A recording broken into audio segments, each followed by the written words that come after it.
संधी ही सहजासहजी प्राप्त होत नाही. ऐकलत का मंडळी? सगळं आपल्याला सहज मिळू शकेल, पण उत्कर्षाचा मार्ग नाही. त्यासाठी तुम्हाला अनुभवातून जावंच लागेल, हे लक्षात घ्या तुम्ही. हालेलुया.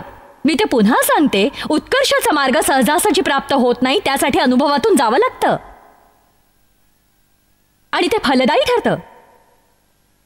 तुम्हाला मुक्त होण्यासाठी दुःख सोसावं लागेल, पण तसंही तुम्ही ते सोसतच असता.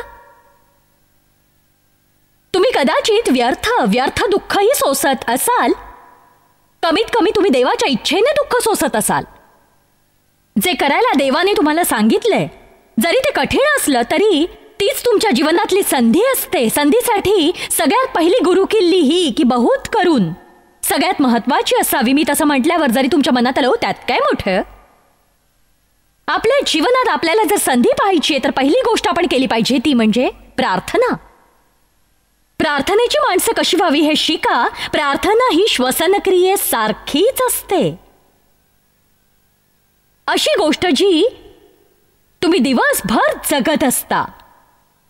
तुम्ही कुठलीही प्रार्थना करा, सर्व बाबतीत प्रार्थना करा, सगळीकडे करा, सर्व प्रसंगी करा, सर्व तऱ्हेच्या प्रार्थनांसह तुम्ही आत्म्याने प्रार्थना करा. मला अत्यंत महत्वाचं विधान करायचंय. जरी सगळेजण आपापल्या जागेवर बसलेले नसले तरी नीट लक्ष द्या तुम्ही. प्रार्थना प्रभावी होण्यासाठी मोठ्या असण्याची गरज नाही. ही महत्वाची गोष्ट असावी जी प्रार्थनेबाबत तुम्ही ऐकायलाच हवी आहे. मला का ते कळतच नाही. खरं तर मला कळतंय, पण जणू आपणा सगळ्यांनाच सैतानाने ही मानसिकता दिलेली आहे की आपण जर दीर्घकाळ प्रार्थना केली नाही तर मग ती यशस्वी होणार नाही. तुम्ही किती जण असे झगडता? मीही झगडते, त्यामुळेच मला माहितीये. जणू ती एक जाणीव असते की यशस्वी होण्यासाठी प्रार्थना तुम्हाला दीर्घकाळ करावी लागेल. दीर्घकाळ. पण एक सांगू का, त्याला खरोखरच अर्थ नाही. कारण शास्त्र सांगतं तेच शब्दसमूह पुन्हा पुन्हा उच्चारू नका. जे प्रार्थना मोठे असल्यासारखं भासवतात या विचाराने की तुम्ही अति बडबडलात की तुमची प्रार्थना ऐकली जाणार आहे. तुमच्या अति बोलण्यानेच तुमचं ऐकलं जाणार आहे असा विचार करू नका तुम्ही. प्रार्थना परिणामकारक होण्यासाठी कर्कश असण्याची गरज नाही, मोठी असण्याची गरज नाही. कित्येक वर्षापूर्वी देवाने मला आव्हान केलं की तुला जे मागायचंय ते कमीत कमी शब्दांमध्ये माग तू. कमीत कमी. आणि बघा, मी जितकं कमी बोलले तितकं अधिक देवाचं सामर्थ्य मला जाणवलं. देवाचं सामर्थ्य. तुम्ही प्रभूची प्रार्थना घ्या आणि बघा ती किती साधी आहे. त्यात सगळ्या गोष्टींचा अंतर्भाव आहे. आज आमची रोजची भाकरी आम्हाला दे. हे आपल्या गरजांची काळजी घेणे. बऱ्याचदा आपण प्रार्थना करतो तेव्हा विश्वासदर्शक करत नाही, आपण याचना करणारी करतो. आमेन. आपण प्रार्थना वक्तृत्वपूर्ण आणि भपकेदार अशी भासवू पाहतो. आपण त्या कर्मात बदलतो. प्रार्थना म्हणजे खरं तर संभाषण असतं देवाशी. एकूण एक बाबतीत त्याच्याशी बोलणं, सकाळी केस विंचरताना तुम्हाला पडलेल्या कष्टापासून ते अगदी तुमच्या जीवनातल्या मोठ्या परिस्थितीच्या अनुभवातून जात असण्यापर्यंत. म्हणा, प्रार्थना ही श्वसनासारखी आहे. प्रार्थना प्रभावी होण्यासाठी ती दीर्घकाळ म्हणायची गरज नाही. म्हणजेच आपण काय शिकलं पाहिजे तर आपल्याला जर संधी प्राप्त करून घ्यायची असेल तर प्रार्थनेची माणसं बना. कारण आपण जर प्रार्थना न करता स्वतःच काही घडवू पाहत असू तर त्याचा अर्थ आपण देवावर विसंबून न राहता स्वतः गोष्टी करू पाहतोय.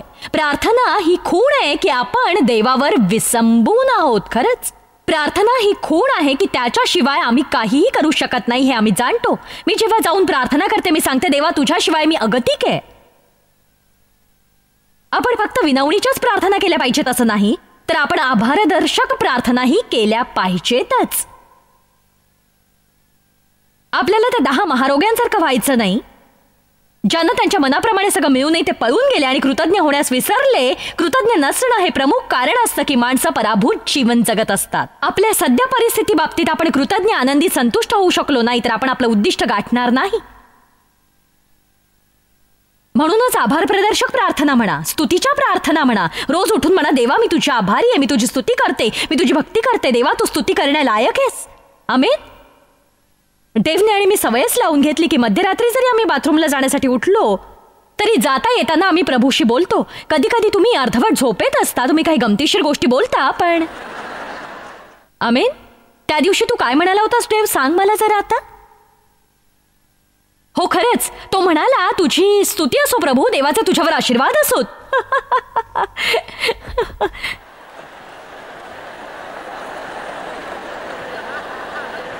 एका मध्यरात्री मी ऐकलं होतं मी उन्नत झालेले आहे. प्रभू म्हणाले नाही जॉयस, मी उन्नत झालोय, तू दमून गेलीयस.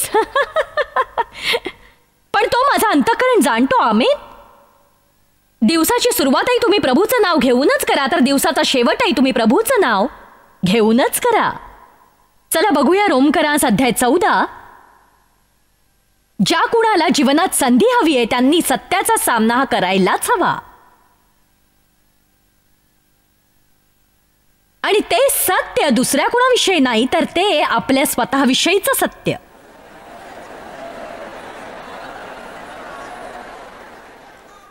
त्याचा सामना करायला हवा तुम्ही. मी विचार करत होते की आजवर कोणत्या सगळ्यात दुःखदायक सत्याचा सामना मला करायला लागलेला आहे. आपल्या स्वतःविषयीच्या सत्याचा सामना करणं अत्यंत दुःखदायक असं असतं. खरंच आपल्या लक्षातही येत नाही की आपण किती प्रयत्न करत असतो ते युक्तीने चुकवण्याचा, त्यापासून दूर पळून जाण्याचा, इतरांना दोष देण्याचा. खरंच जणू काही देहाला वाटतं जबाबदार होण्याऐवजी दुसरं काहीही करावं. आमेन. मी विचारलं होतं माझ्या मैत्रिणीला की आजवर कोणत्या दुःखदायक सत्याचा सामना तुला करायला लागला. ती म्हणाली मला लाज वाटतेय. मी म्हटलं हरकत नाही, मी जबरदस्ती करणार नाही. तिने विचारलं तुला कोणत्या दुःखदायक सत्याचा सामना करावा लागला. मी म्हटलं सगळ्यात दुःखदायक गोष्ट जी मी, आणि केवळ सांगायचं म्हणून मी सांगत नाही, खरंच मी जाणते मी तशीच आहे. खरोखरच देवाला म्हणणं, खरंच देवा तुझं बरोबर आहे, खरंच मी स्वार्थी, स्वकेंद्री, एखाद्याशी जुळवून घेण्यास कठीण, लबाड अशी होते. आणि मी जेव्हा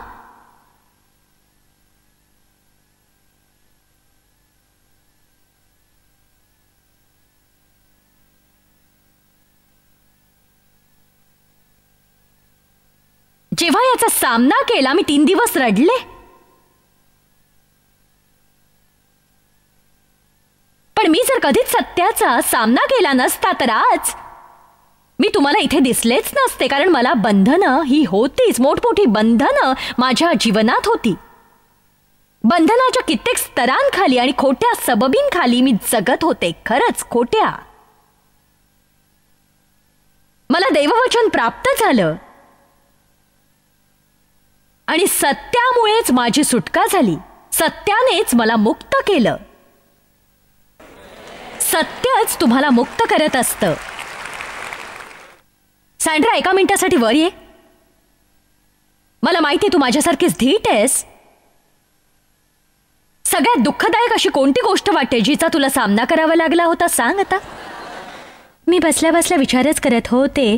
खरं तर खूपच वेळ मिळाला त्यावर विचार करायला. मी अतिशय तापट स्वभावाची होते आणि मला या वास्तवाशी झुंजावं लागलं की ज्या माणसांवर मला छाप पाडायची होती केवळ त्यांच्यासमोर मी माझ्या रागावर ताबा ठेवू शकत होते. पण माझ्या पतीला माझ्या रागाचे उद्रेक सहन करावे लागायचे. माझा राग उफाळून यायचा, पण ते चुकीचं होतं. त्यावर ताबा मिळवण्यासाठी, त्यासोबत देवासमवेत कार्य करण्यासाठी मी ज्यांच्या समवेत सतत राहायचे त्यांचा मी आदर केला. खूप छान, खरंच खूप छान.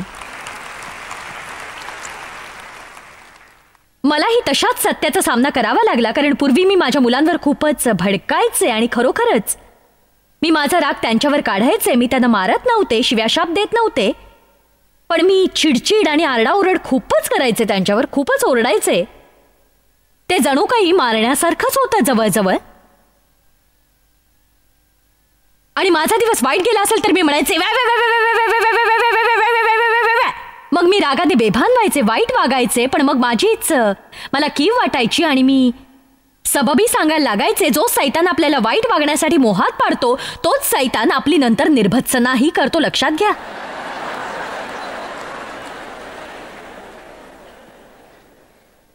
आणि वाईट वागून झाल्यावर मी विचार करायचे, देवा माझ्यासाठी नाईलाज आहे. मी खरं तर तसं करायला नको होतं. माझं नाईलाज आहे. माझं तोलच सुटलं. मला काय झालं तेच कळत नाहीये. मला खरंच नाही.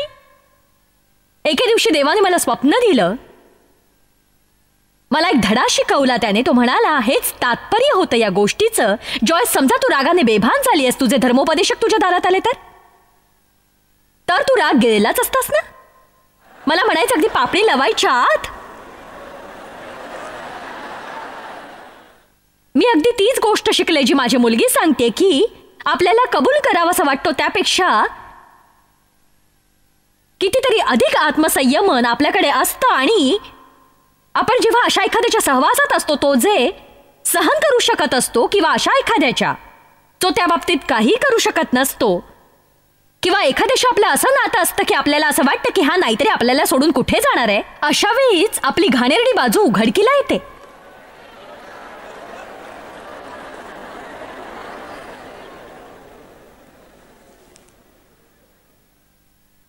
माझ्या हाताखालची माणसं माझ्याशी कधी उद्धटपणे अपमानकारक वागत नाहीत, पण असं असूनही हीच माणसं त्यांच्या हाताखाली जे काम करतात त्यांच्याशी उद्धटपणे बोलतात. अखेरीस मला साक्षात्कार झाला की माझ्या सहवासात तुम्ही स्वतःला ताब्यात ठेवू शकलात तर इतरांच्याही ठेवायला हवं. मुद्दा हा की आपण अशाच माणसांवर छाप पाडू पाहत असतो ज्यांनी आपल्यासाठी काहीतरी करावं अशी आपली अपेक्षा असते. अशांवर जे आपल्याला हवी असलेली एखादी गोष्ट आपल्यापासून हिरावून नेतील. परंतु तेच जर कुणी असे असतील जे आपल्यासाठी काही करू शकत नाहीत, आपण त्यांची पर्वा करत नाही, तर मात्र आपण अशा माणसांकडे वेगळ्या वृत्तीने पाहतो. त्या माणसांपेक्षा ज्यांच्यावर आपल्याला छाप पाडायची. मी बोलले होते तुम्हाला, आज आपण चर्चा गंभीर करणार आहोत. किती जणांना प्रीतीत चालायचंय? मग लक्षात घ्या, प्रीतीने चालणं म्हणजे सगळ्यांशी आदरानं वागणं. अगदी सगळ्या माणसांशी. कटू सत्य. कोणत्या कटू सत्यापासून तुम्ही दूर पळता ते माहीत नाही, पण फक्त सत्यच असतं ज्यामुळे तुमची सुटका होणार असते. पवित्र आत्म्याला सत्याचा आत्मा असं म्हणतात, जो आपल्याला सर्व सत्याकडे घेऊन जात असतो. येशू त्याच्या शिष्यांना म्हणाला, अशा बऱ्याच गोष्टी आहेत ज्या मी तुम्हाला सांगितल्या पाहिजेत, पण अजूनही तुम्ही तयार नाही आहात. तुम्हाला आनंद होत नाही का? एकेकाळी आपल्या ठाई जो गोंधळ होता त्या सगळ्या गोष्टी पवित्र आत्मा उघडकीला आणत नाही. आपण ते सहनच करू शकलो नसतो. तो एका वेळी थोडंच ते करत असतो. त्याच्याकडून आपला आत्मा भंग होऊ नये म्हणून तुम्ही तुमच्या मुलांची सतत टीका करू नका, कारण तुम्ही तसं केलं तर तुम्ही त्यांचा आत्मा भंग करता. त्यांच्या बाबतीत बऱ्याचशा चुकीच्या गोष्टी घडलेल्या असतात. त्यांना प्रगती करायची असते आणि म्हणून आपण तेच रडगाणं त्यांच्यापाशी सतत गात बसू शकत नाही, अन्यथा आपण त्यांचा आत्मा भंग करत असतो. देव हा एक चांगला पिता, एक चांगला पालक असतो. तो जाणतो की एखाद्या योग्य मार्गाने आणि योग्य वेळी आपल्याला गोष्टी कशा दाखवून द्याव्यात. आणि जरी ते दुःखदायक कठीण असलं तरी आपल्याला ते तेवढं वाटत नसतं. त्यामुळे जर आपण गोष्टींचा सामना केला आणि ते दुःख सोसलं, जे आपण सोसायलाच हवं, तर आपण मुक्त होऊन त्यातनं सही सलामत बाहेर पडतो.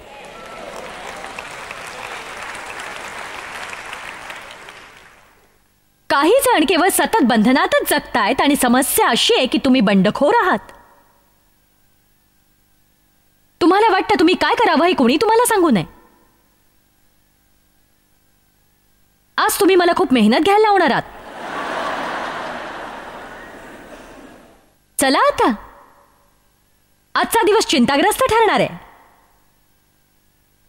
रोमकरा 14:12 सांगतं, तर मग आपणातील प्रत्येक जण आपापल्या संबंधी देवाला हिशोब देईल. न्यायनिवाडा संदर्भात देवाला उत्तर देईल. याकरिता आपण यापुढे एकमेकांना दोष लावू नये.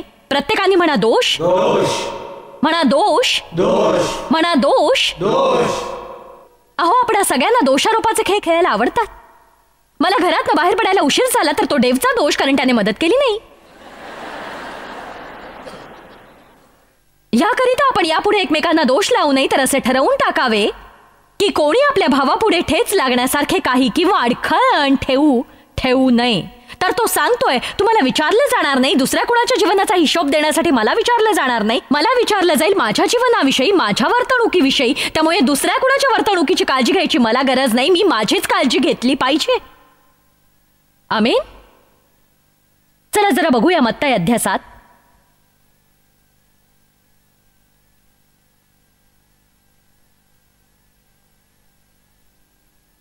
उद्या दुपारपर्यंत तुम्हाला जाणवेल तुम्हाला चोपून काढलं गेलंय बहुतेक, पण तो तुम्हाला आजवर मिळालेला उत्तम चोप असेल. कारण आपली चूक सुधारणं हे सुद्धा वचनाचं कर्तव्य असतं. केवळ आपल्याला प्रोत्साहित करणं नाही, तर आपल्याला सुधारणं. मत्ती 7:1 सांगतं तुमचे दोष काढण्यात येऊ नयेत म्हणून तुम्ही कुणाचेही दोष काढू नका. आपली सगळ्यात मोठी समस्या कोणती आहे सांगू? आपण दुसऱ्याच्या कामात नाक खुपसत असतो सतत. इतर काय करतायत याविषयी आपण मत देत असतो, परंतु स्वतःच्या दोषांकडे डोळेझाक करतो.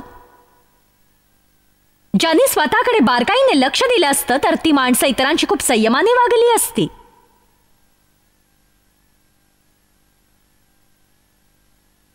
आज मी तुम्हाला जे सांगते त्या अशा गोष्टी आहेत ज्या देवाने मला आधीच समजावलेल्या आहेत. खरंच मी त्या केवळ तुम्हाला सांगतेय एवढंच.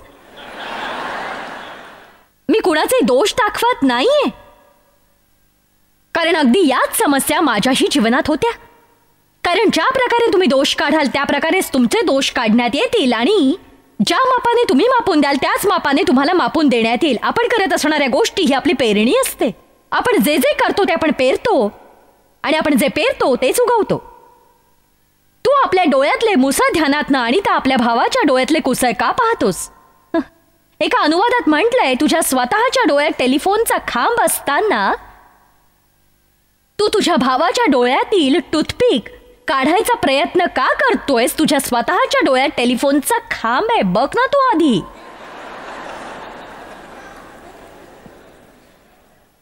आपण लोकांना दुखावतो कारण तुम्ही तुमची पवित्र कल्पनाशक्ती जर वापरली तर आपण असं समजूया माझ्या डोळ्यातनं एक भला मोठा टेलिफोनचा खांब बाहेर लटकतोय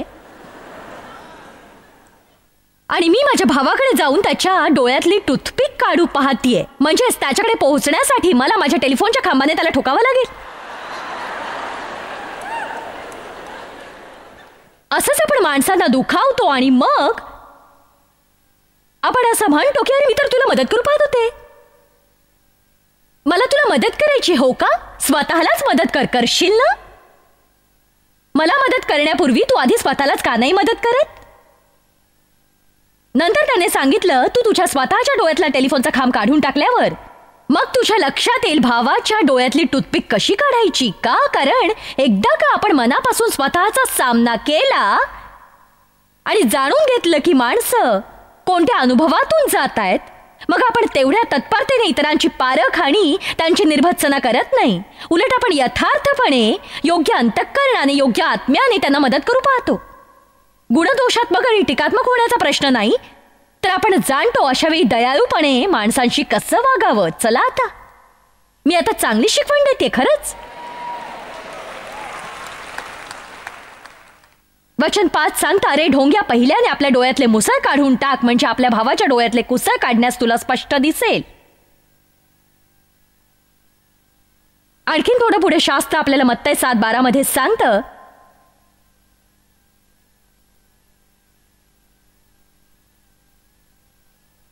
वचन 12 ते सांगतं ह्याकरिता लोकांनी जसे तुमच्याशी वागावे म्हणून तुमची इच्छा आहे तसेच तुम्ही त्यांच्याशी वागा, कारण नियमशास्त्र व संदेष्ट ग्रंथ हेच होत. तुम्हाला जशी वागणूक हवी तशीच इतरांना द्या. स्वतःविषयीच्या कटू सत्याचा सामना तुम्ही केलाय? उघडा इफिसकरांस 4. स्वतःविषयीच्या कटू सत्याचा सामना केलाय तुम्ही? तुमच्यावर काही गोष्टी चालून येतात असं वाटतं तुम्हाला?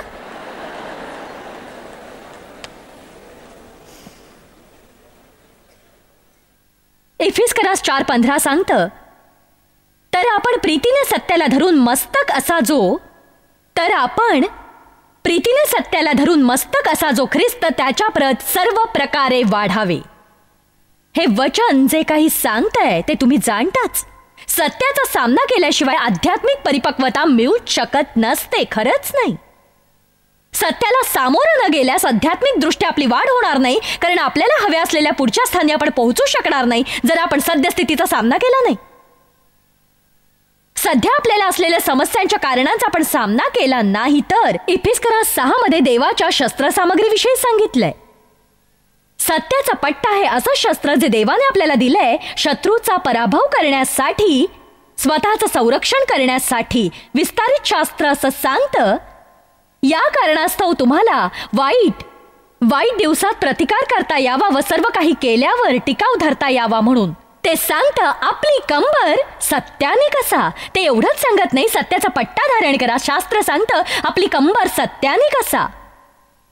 आणि यावर चिंतन करण्यासाठी ते बहुमूल्य आहे, कारण आजच त्याविषयी मी विचार करत होते. लोकांसाठी ते उपयुक्त ठरेल असं मला वाटलं. मला जाणवलं जणू देवाने मला दाखवून दिलं की आपल्यावर जेव्हा वैयक्तिक समस्या ओढवते आपण तो सत्याचा पट्टा खरोखरच घट्ट बसवला पाहिजे आणि आपण म्हणायला हवं, ठीक आहे देवा, मी अडचणीत काय त्याविषयीचं सत्य मला दाखव.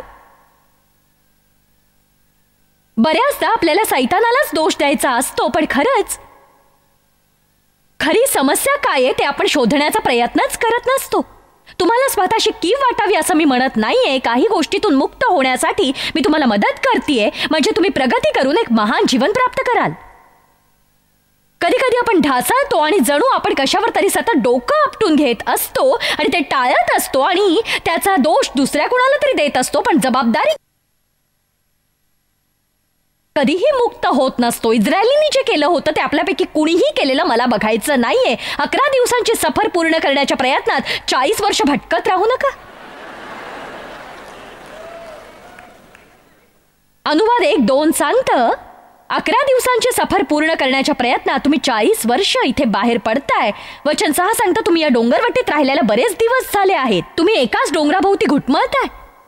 तुमच्या देवाबरोबरच्या चालीत त्याच स्थानी तुम्ही बऱ्याच दिवसापासून आहात. तुम्ही प्रगती करत होतात, पण तुम्ही अशा डोंगराशी येऊन पोहोचलात की तुम्ही तो हाताळूच शकणार नाही असं तुम्हाला वाटलं. पण तुमच्याविषयी देव जर तुम्हाला काही दाखवून देत असेल तर मग असं म्हणण्यात अर्थच नाहीये की देव आम्ही यासाठी तयार नाही, कारण देवाने तुम्हाला तिथे आणले तर तुम्ही तयार आहात हे लक्षात घ्या.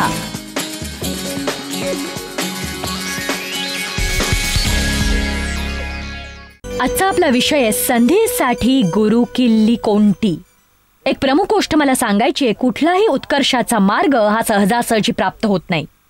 तुमच्या समस्यांमधून, परिस्थितीतून, तुमच्या दुःखातून, हालअपेष्टातून बाहेर पडण्याचा एकमेव मार्ग म्हणजे अनुभवातून जाणं, समस्यांचा सामना करणं आणि प्रार्थना करणं.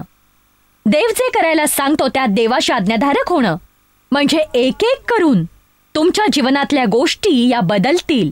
तुम्हाला एक एक करून हा शब्दसमूह आवडायचा नाही, पण त्याच पद्धतीने ते घडत असतं. आपले सगळे विजय देव आपल्याला एकाच वेळी देत नाही, तर एक एक करून आपण ते शिकत असतो. आपण त्या अनुभवातून जातो आणि मग अचानकपणे आपण असं म्हणतो की मला एक संधी लाभली होती. जॉयस मायर सेवा कार्यात तुम्हाला कल्पना नसेल इतके तुम्ही आमच्यासाठी महत्त्वाचे आहात. आम्ही तुमचं स्वागत करतो आणि जगभरातील सेवा कार्य यशस्वी करण्यासाठी आमच्या मित्रांचे आणि भागीदारांचे आम्ही आभार मानतो. तुम्हा समवेत आम्ही भुकेलेल्यांना अन्न देतोय, गरिबांना वस्त्र देतोय आणि देशांना धर्माची भेट देतोय. आमच्याशी संपर्क साधा किंवा joycemeyer.org ला भेट द्या आणि प्रार्थना विनंती आमच्यापर्यंत पोहोचवा. जॉयसच्या सभांचा कार्यक्रम पहा आणि आपला सहभाग द्या, कारण संपूर्ण जगभर आम्ही येशूचं प्रेम वाटत आहोत.